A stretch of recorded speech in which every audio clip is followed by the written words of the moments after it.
Halo sahabat cerdas, pada kesempatan kali ini kita akan belajar pada tema 1, organ gerak hewan dan manusia, subtema 3, lingkungan dan manfaatnya, dan kita sampai pada pembelajaran pertama.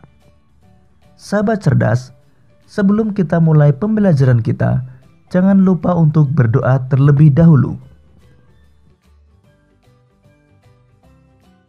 Sahabat cerdas, amatilah ilustrasi gambar berikut ini. Berdasarkan gambar-gambar tersebut, kita dapat membuat sebuah cerita. Untuk dapat membuat cerita berdasarkan gambar, kita dapat melakukan langkah-langkah sebagai berikut. 1. Amati dengan cermat gambar tersebut. 2. Buatlah ide pokok masing-masing gambar.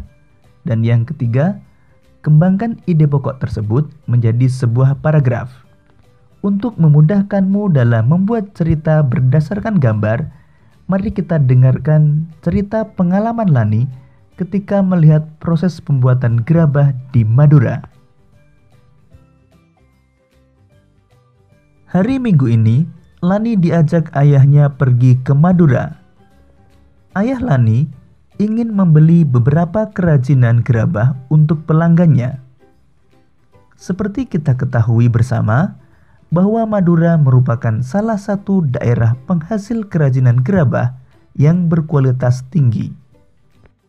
Sepanjang perjalanan menuju tempat produksi gerabah, Lani sibuk mengamati sekelilingnya. Lani takjub melihat potensi alam yang ada di Madura. Lani juga begitu kagum akan orang-orangnya. Mereka pekerja keras. Mereka juga pandai memanfaatkan potensi alam yang ada di sekitarnya. Mereka bekerja keras dari pagi hingga sore. Tak kenal lelah meski harus berkubang dengan tanah. Menggali dan mengumpulkan tanah liat untuk dijadikan bahan pembuatan gerabah. Gerabah dari Pulau Madura, salah satu warisan karya budaya yang sangat tua, luas persebarannya, dan mampu bertahan hingga sekarang adalah gerabah, yakni barang pecah belah dari tanah bakar yang dibuat secara tradisional. Gerabah juga dikenal dengan sebutan tembikar. Gerabah konon sudah dibuat manusia sejak mereka hidup menetap dan mulai bercocok tanam beberapa ribu tahun sebelum tahun Masehi.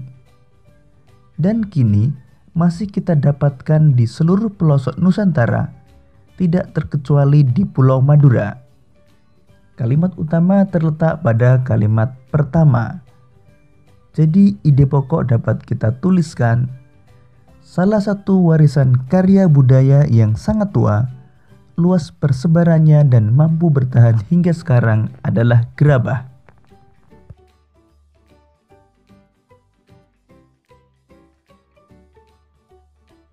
Pada situs-situs kebudayaan dan purbakala, banyak dijumpai gerabah atau tembikar yang difungsikan sebagai peralatan atau perkakas rumah tangga dan untuk keperluan peribadahan serta penguburan mayat. Gerabah yang paling sederhana dibuat dan dibentuk hanya menggunakan tangan dengan ciri adonan yang kasar, dan bagian-bagian gerabah tersebut masih dipenuhi oleh jejak-jejak kaki. Selain itu, bentuknya kadang tidak simetris. Kalimat utama pada paragraf kedua terletak pada kalimat pertama. Jadi ide pokok dapat kita tuliskan, pada situs-situs kebudayaan dan purbakala banyak dijumpai gerabah atau tembikar.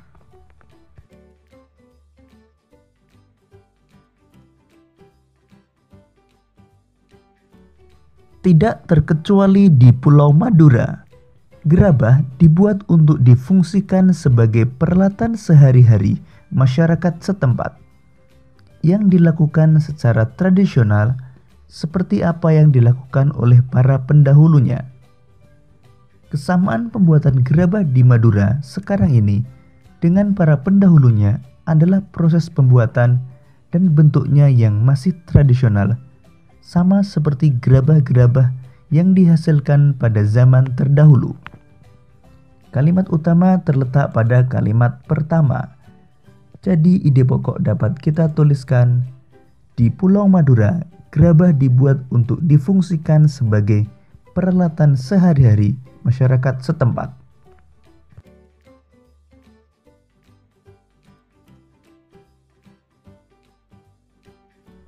Gerabah-gerabah yang dihasilkan oleh para pengrajin di Madura adalah gerabah yang dibuat dari tanah liat yang berwarna kuning dengan pasir halus.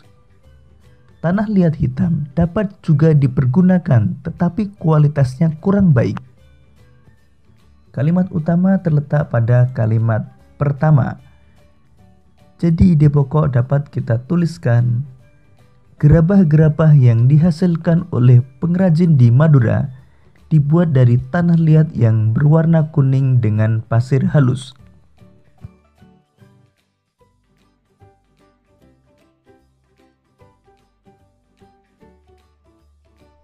Beberapa daerah di Madura menjadi penghasil gerabah, seperti di Mandala Andulyang, Duko Rubaru, Yangkatan Kyangyan, Baragung, Pademawa, Dalpenyang Pakaporan, dan Blega Bangkalan. Di antara daerah-daerah tersebut, yang sangat terkenal adalah Karangpenang Sampang dan Andulyang Sumeneb. Kedua daerah tersebut memproduksi gerabah dalam bentuk genteng. Kalimat utama terletak pada kalimat pertama. Jadi ide pokok dapat kita tuliskan, beberapa daerah di Madura yang menjadi penghasil gerabah.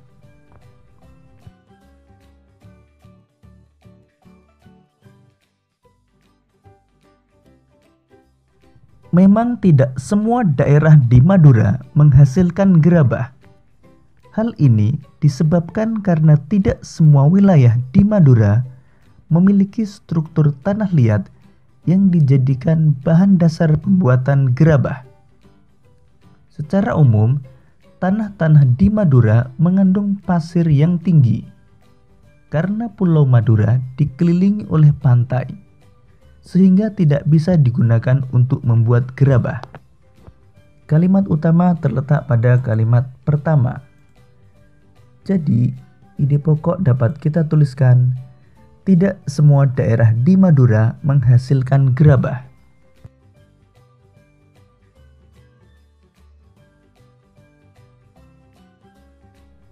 Di antara daerah-daerah penghasil gerabah tersebut, ada semacam perjanjian kerja untuk membuat barang-barang yang sudah ditentukan secara turun-temurun atau spesialisasi.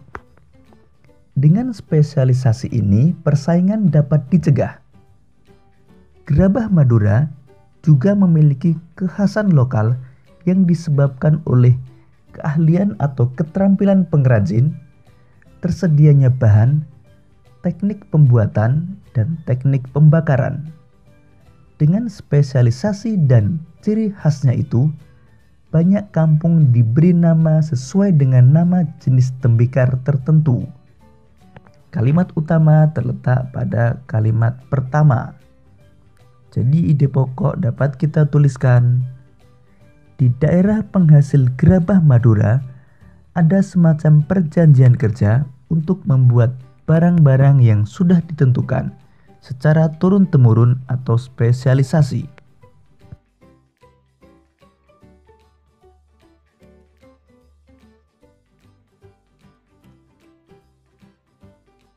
Peralatan pengrajin gerabah Madura adalah alat-alat tradisional yang tidak jauh bedanya dengan yang sudah digunakan pada zaman prasejarah. Alat-alat umum adalah cangkul, linggis, ember, dan alat-alat khusus seperti berikut. 1. Panombuk atau penumbuk berupa bulatan bertangkai untuk alat pembentuk bagian dalam. 2. Panempa atau penempa untuk pembentuk dan penghalus bagian luar berupa sekeping papan. 3. Pangorek atau pengerok, sejenis sabit bermata miring bertangkai panjang untuk menghaluskan bagian dalam. 4. Panyambungan, wadah air untuk menetesi gerabah dengan secarik kain agar mudah dihaluskan.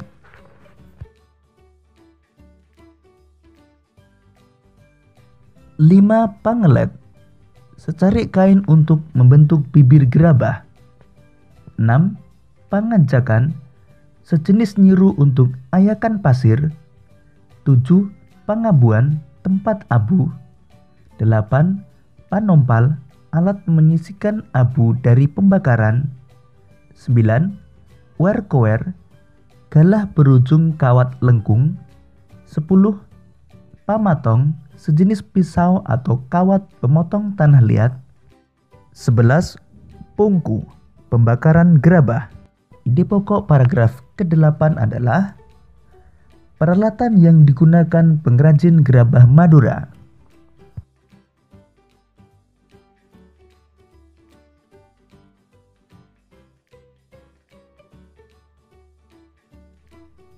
Adapun proses pembuatan gerabah dilakukan dengan tahapan-tahapan yang harus dilakukan secara berurutan.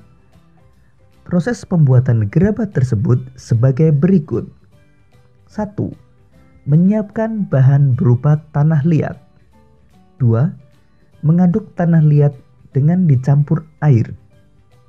3. Setelah jadi adonan, diambil perbongkahan untuk dibuat bentuk kasar. 4.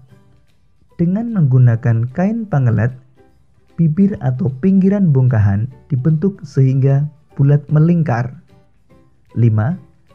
Bila yang dibuat sejenis periuk, maka ketika pinggiran atau bibir sudah jadi, lalu diangin-anginkan, baru kemudian membuat bagian perut yang terpisah dengan bibir. Kemudian setelah jadi perut dan bibir, disambung dan diperhalus.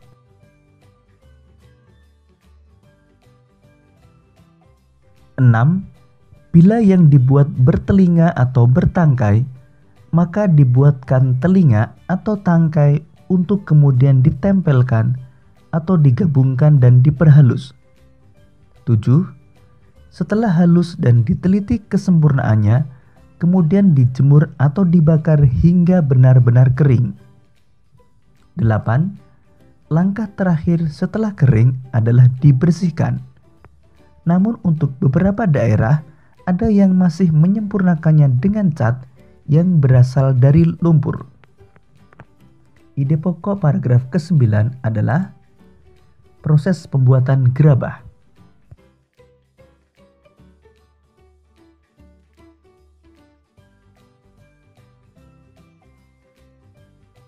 Keberadaan pengrajin gerabah di Madura ini telah banyak memberikan manfaat, baik untuk pengrajin, pemakai, maupun untuk masyarakat umum. Pemakai gerabah Madura memperoleh banyak keuntungan seperti harga murah, anti karat, mudah dibersihkan, dan mengurangi polusi. Di samping itu, juga dapat menyerap banyak tenaga kerja.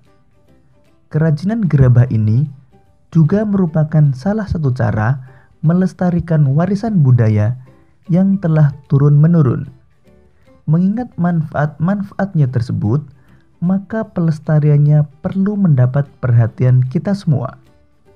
Salah satu caranya dengan menjaga kualitas. Kalimat utama pada paragraf ke-10 terletak pada kalimat pertama. Jadi ide pokok dapat kita tuliskan, keberadaan pengrajin gerabah di Madura ini telah banyak memberikan manfaat.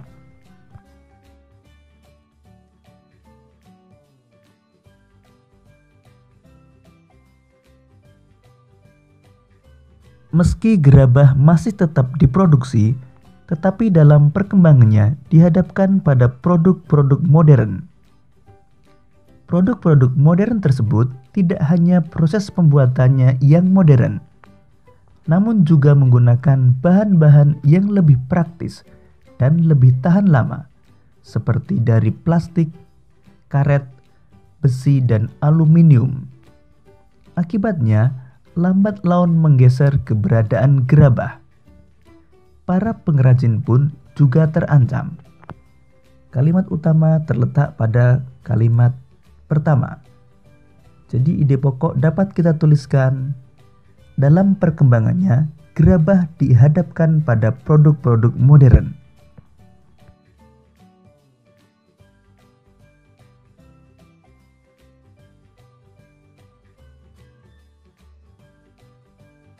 Sahabat cerdas, pengrajin gerabah tersebut menggunakan alat geraknya berupa tangan untuk menghasilkan gerabah. Pada pembelajaran sebelumnya, kita telah mengetahui bahwa alat gerak tersusun atas tulang-tulang yang saling bersambungan. Sambungan antar tulang tersebut disebut dengan sendi. Sekarang, mari kita belajar lebih jauh tentang sendi.